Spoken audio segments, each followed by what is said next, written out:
Alright, this is center console removal for 2006 PT Cruiser. First thing you're going to want to do is remove this center coin tray and cup holder assembly. And the easiest way to do this is get a little flathead screwdriver, get it down behind this little rubber lip, pull it up, and once you have a hold of it, you can just lift it straight out. Next step is to remove the two screws that you can see at the bottom of the cup holder there.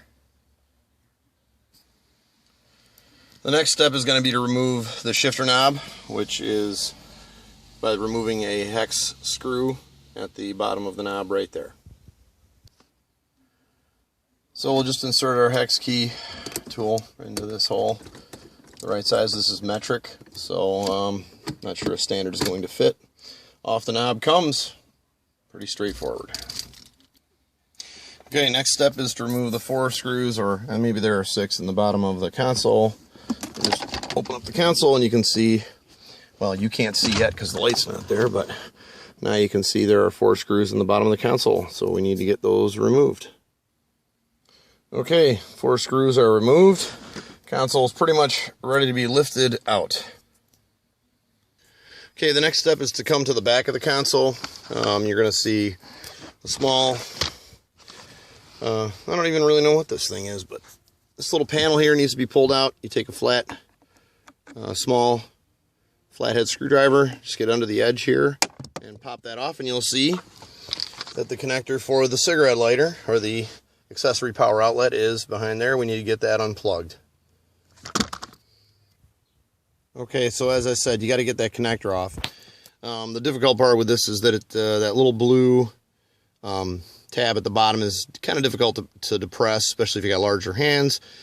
And so what I found is that there is a hole in the bottom of this lower panel that you can actually push up through with a small screwdriver, and you can release that tab.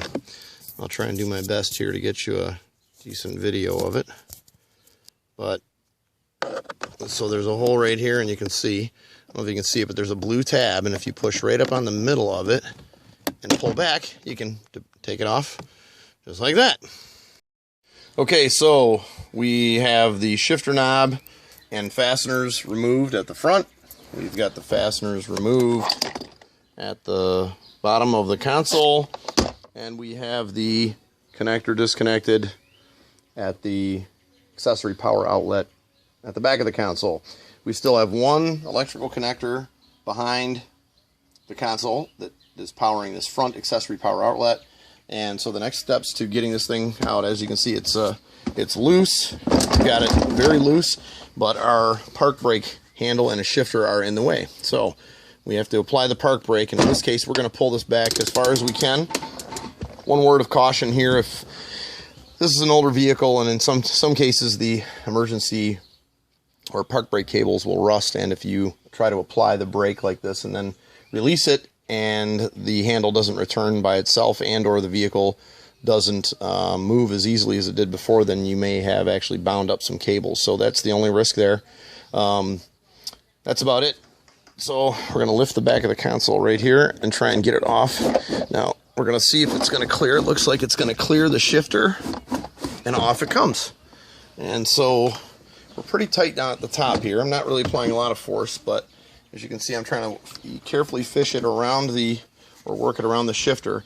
Now in this case, it looks like it might be a little bit in the way. So I think what I'm going to do here is, we got the key on, so I'm going to press the brake, and I'm going to move this shifter down into a gear. There we go. So now it's well out of the way.